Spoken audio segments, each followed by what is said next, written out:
la difficulté pour nous de la pratique sportive avec les élèves, c'est le matériel. C'est-à-dire que nous avons à notre disposition la salle polyvalente pour faire du sport ou la cour de récréation qui est bitumée et assez petite, ou alors un pré qui est régulièrement fauché par la mairie pour nous permettre de pouvoir y faire du sport lorsqu'il fait beau.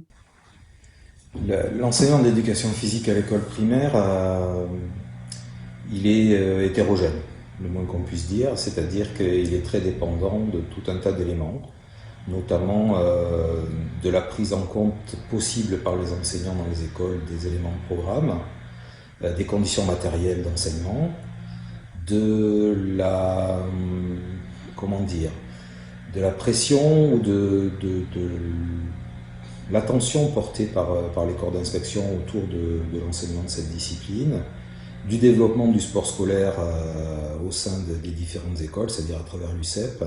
Il y a plusieurs éléments qui conditionnent et on a une grande hétérogénéité. Pour autant, ce que l'on peut savoir des enquêtes qui sont menées, c'est que globalement, on arrive, bon an, mal an, à 2 heures d'éducation physique hebdomadaire, enseignées dans les différentes classes.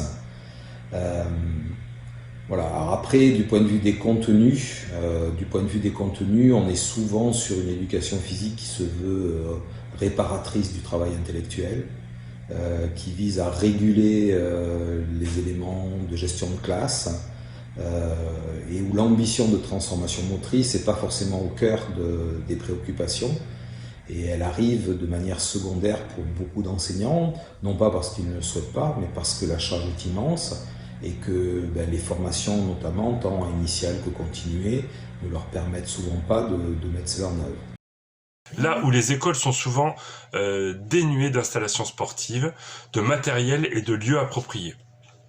La créativité des enseignants et des enseignantes est souvent confrontée à une dure réalité. Nous ne sommes pas suffisamment formés à l'enseignement de l'EPS à l'école. La pression exercée par les programmes sur les enseignements dits fondamentaux ont tendance à rogner le temps alloué à l'éducation physique à l'école. Pour le SNUPP, plus que jamais, dans ce contexte, ramener du vivre ensemble nous paraît essentiel. L'EPS doit être au centre de nos préoccupations pour des raisons évidentes, notamment liées à la crise sanitaire.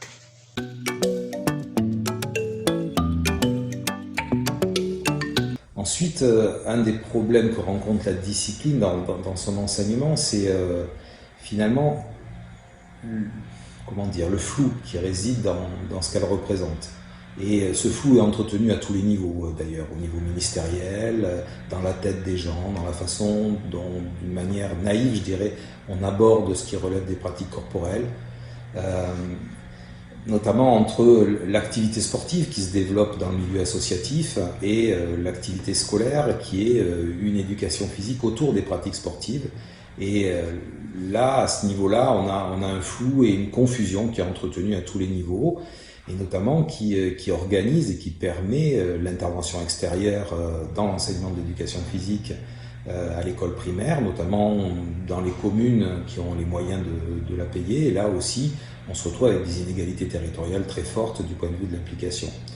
Il y a un dernier élément que je souhaiterais mettre en avant, c'est par rapport aux priorités nationales qui sont données, notamment par rapport au savoir nager, où un département comme la Gironde, côtier, avec des lacs, beaucoup d'activités aquatiques, ne permet, bon an, mal an, à juste un peu plus de la moitié des écoliers de la Gironde d'avoir accès à une piscine. Et donc on se retrouve aussi du point de vue matériel, formation, encadrement, dans des déficits importants qui manquent même, y compris, à permettre à ce que les priorités nationales puissent se mettre en œuvre.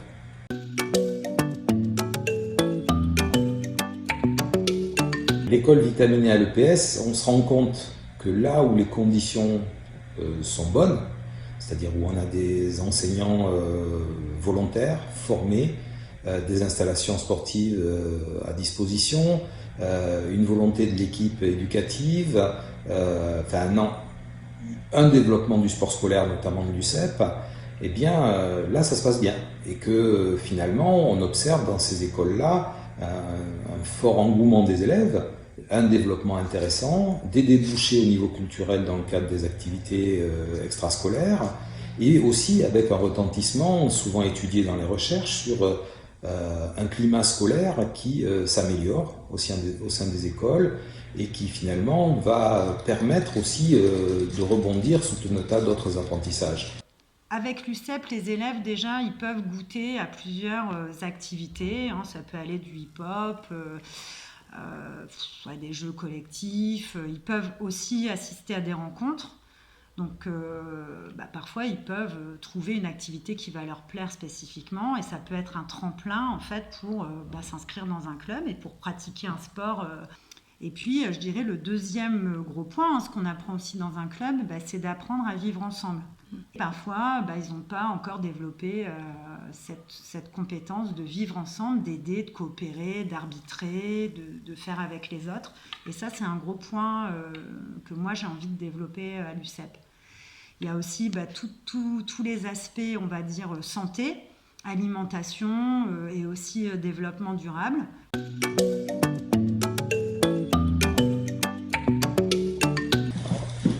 La formation actuelle, elle est insuffisante.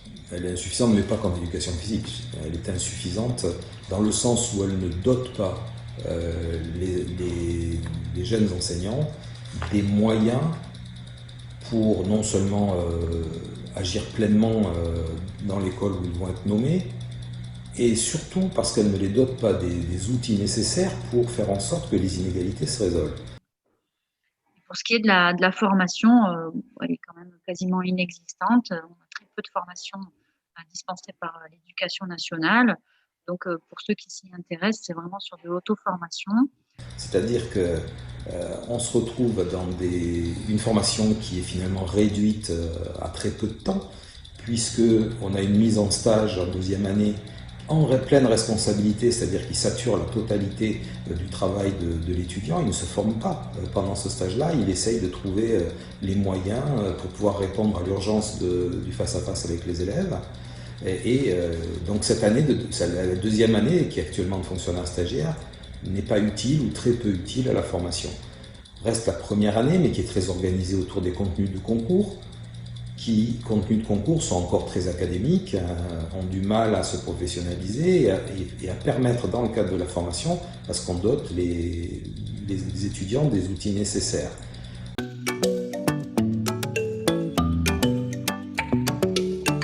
Alors la réforme en cours, elle fait une fois de plus l'économie de la réflexion, c'est-à-dire qu'elle part de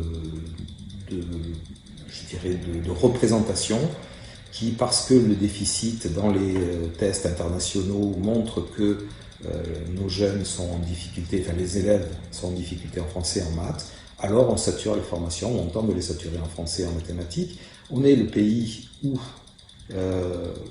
ce sont les enseignements en français et en mathématiques qui sont les plus importants au regard des autres pays européens, dans le volume d'enseignement, et pourtant c'est là que nous avons les résultats les moins bons au niveau international. Donc est-ce que la réponse passe par cet élément-là? Est-ce qu'il n'y a pas d'autres éléments de réflexion? Pour autant, le temps qui nous est donné pour réfléchir, par exemple les éléments de mise en œuvre de cette réforme, il faut qu'on les réfléchisse en quelques semaines, avec des injonctions contradictoires au niveau ministériel, des choses qui sont très, on a l'impression qu'on réfléchit au fur et à mesure que les problèmes se posent et qu'il n'y a pas de réflexion d'ensemble pour améliorer cette formation.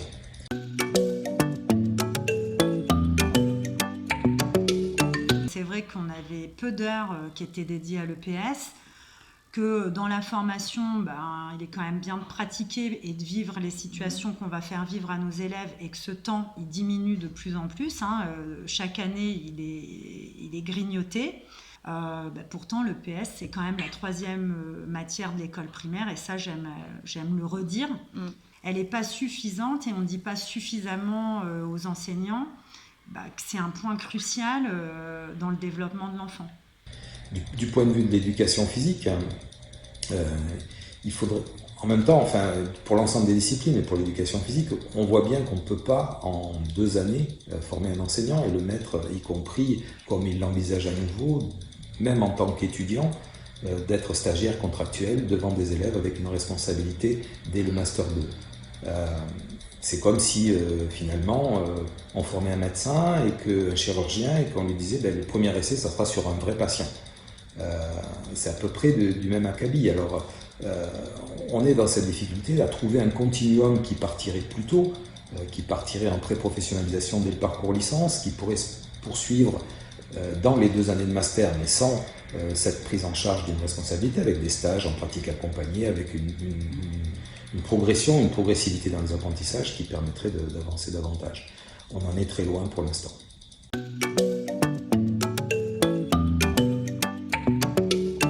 Je ne pense pas. Je ne pense pas.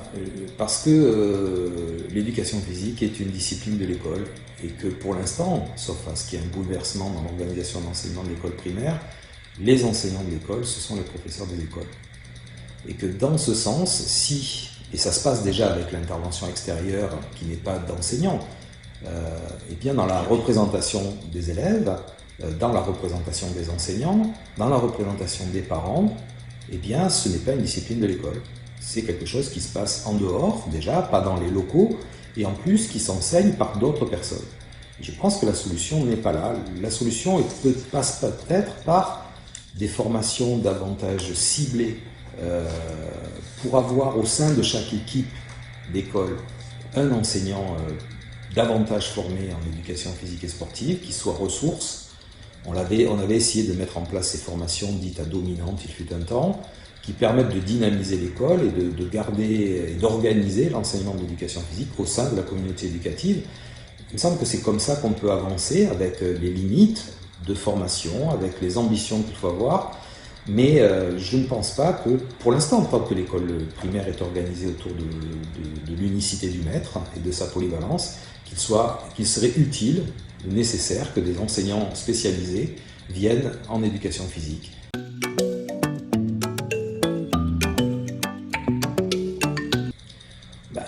Oui, on le voit bien. Alors, il y a les enquêtes. La Fédération française de cardiologie montre que les jeunes ont perdu 25% de leur capacité cardiovasculaire depuis 40 ans, qu'on assiste à une inégalité dans les pratiques, puisqu'il y a à peu près 14% des garçons, 6% des filles qui ont 1 heure d'activité physique par semaine, ce qui représente les préconisations de l'OMS. On a un développement de la sédentarité et par là même de l'obésité, du surpoids, qui est constaté pour 24%, je crois, des jeunes issus du milieu défavorisé, alors qu'ils ne sont que 14%, mais c'est déjà important au niveau des cadres. Donc on a aussi, du point de vue de la santé, du point de vue du développement de ce que devrait être un jeune enfant entre 3 et 10 ans, c'est de cela dont on parle. Il devrait être en pleine santé et les conditions de vie font que on se retrouve avec cette évolution alarmante sur le plan même de la santé. L'enjeu de l'école, c'est de faire en sorte que les enfants puissent se saisir de ce qu'ils font à l'école pour s'engager dans une vie physique épanouie, leur permettant un développement et d'avoir de la santé. Donc c'est ces enjeux-là et c'est pour ça que bouger ne suffira pas.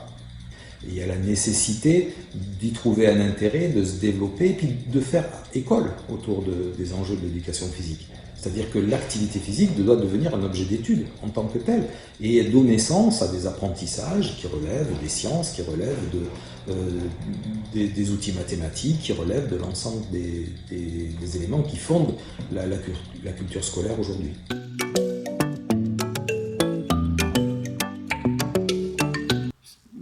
Moi, pour l'instant, je ne sais pas faire en 30 minutes ce que je fais aujourd'hui en 1h15 et je le redis, je pense quand même que la pratique, elle passe par un échauffement. Enfin, l'échauffement, on ne peut pas l'enlever, ça c'est sûr. Les étirements et le bilan réflexif, on ne peut pas non plus l'enlever. Et il y a un temps où on doit pouvoir redescendre, entre guillemets, et puis parler de ce qu'on vient de faire. Et il y a toutes ces phases d'explication. Aussi, parfois, on demande aux élèves de noter des choses, d'observer. Et du coup, sur 30 minutes, je ne sais pas faire aujourd'hui. Je ne sais pas comment faire pour qu'il y ait un temps moteur suffisant. Donc, si c'est pour faire 30 minutes, on sort, on fait 3 minutes et on rentre, moi, c'est pas ma conception aujourd'hui de l'EPS. Je dirais que les élèves ils bougent déjà 30 minutes par jour, ne serait-ce qu'en additionnant les temps de récréation. Ils bougent déjà, enfin je vois pas l'avancée importante.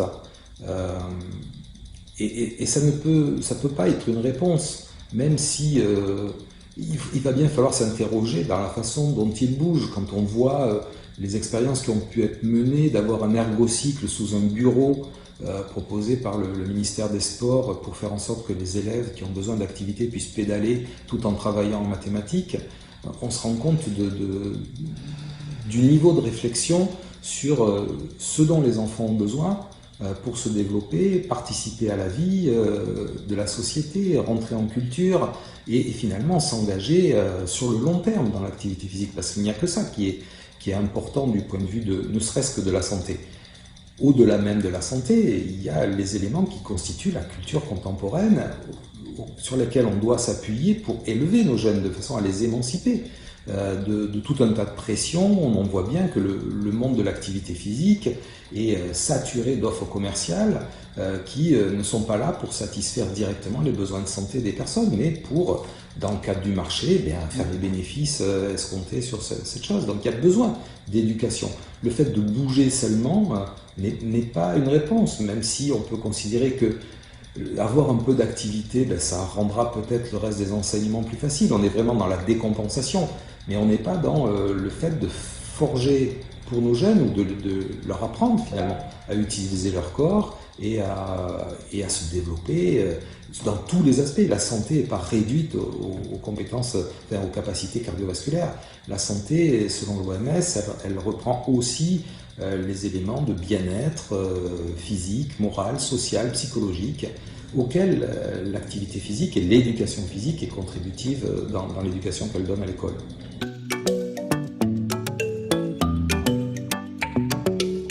Là aussi, c'est hétérogène, c'est-à-dire que il y a des endroits où ça se passe pas trop mal, où les enseignants de PS du collège et les enseignants des écoles, notamment celles qu'on repère comme étant vitaminées, l'éducation physique, discutent.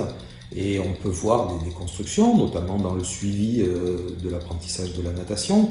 Il y a des éléments, une prise en charge très rapide par les anciens de PS du collège, des élèves à besoins particuliers, je dirais, puisque c'est la mode du point de vue du savoir nager. Après, c'est pas la norme, loin s'en faut, et les éléments de relation sur le cycle 3, qui effectivement est à cheval sur l'école primaire et le collège, la réflexion est très loin d'être aboutie, y compris sur beaucoup de champs disciplinaires, où le mode d'entrée dans les disciplines est en rupture, ne serait-ce que parce qu'on a un enseignant spécialiste, avec un ancrage universitaire dans sa formation sur ces éléments-là, une certaine distance vis-à-vis de l'élève qui se produit par rapport au professeur des écoles, qui fait que la liaison n'est pas aussi simple qu'on pourrait le croire. Alors, du point de vue de l'éducation physique, c'est pas ça qui sature les débats entre les professeurs des écoles et les équipes éducatives de collège quand il y a des rencontres CM2 6e. Voilà, je pense que c'est quand même un problème qui nous concerne tous. La pratique sportive, pour moi, elle doit être au cœur de nos vies, quoi.